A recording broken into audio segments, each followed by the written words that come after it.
Hey guys, it is December 28th, back from Christmas, Monday. Had a few people ask me about NIO technicals, and I'm not really impressed with NIO here. I know it's a fan favorite in the EV sector. I kind of think that Tesla is the general, obviously, and Tesla probably ran into a little bit of a topping recently. And if you notice, Friday was kind of weird. No, it actually was Friday, the day before Christmas, whatever, the shortened day, the 1 p.m. day, which I guess was Thursday. I might have my day screwed up, but in any case, a lot of the speculative sector of the market was kind of off, even though the market was pretty stable.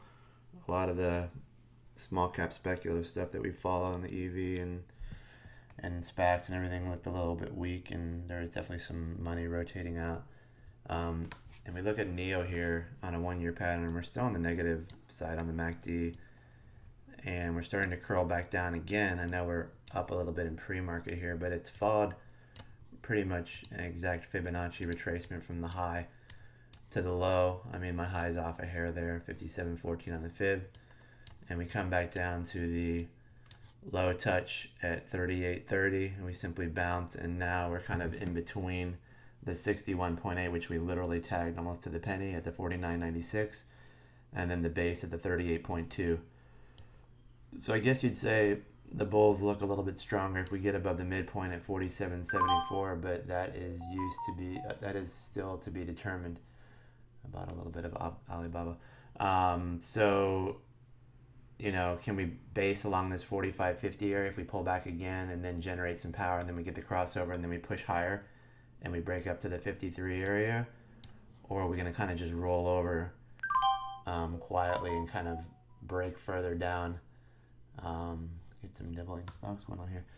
So, that's the question. And so far, it kind of looks like, in my opinion, we're just going to kind of roll over. If we get above, I'd say the 47.20 area, we'll probably make a run at the 47.70. But until then, I kind of think we could actually have a green to red day today. Don't be shocked if that happens. I'm not saying it will, but it wouldn't be completely surprising for me to see a green to red day in NIO. You just look at it on your standard moving averages, and everything looks a little bit healthier. At least you can see that we bounced off the 50-day moving average. Let me see if I can pull it up real quick here. We bounced off the 50 and we kind of curled. We bounced above or back off of the 20 as well. So at least from that point, we're kind of holding the positive side of the 20. So here's your 20-day moving average. We went back up, retested it, back tested it, back tested it. We're holding that, and we've bounced off the 50 with a pretty decent move. So now you kind of narrow it down even further, and you can run a Fibonacci from the recent bounce to the recent high. If you remove this line here, and you can kind of see, okay, who's in charge in the short term here, and then we run it like this, and you can kind of see that we're at least on the positive side there, as long as we stay above that 48.86 area, which is the 61.8. We show some strength, and then the midpoint would be 44.60.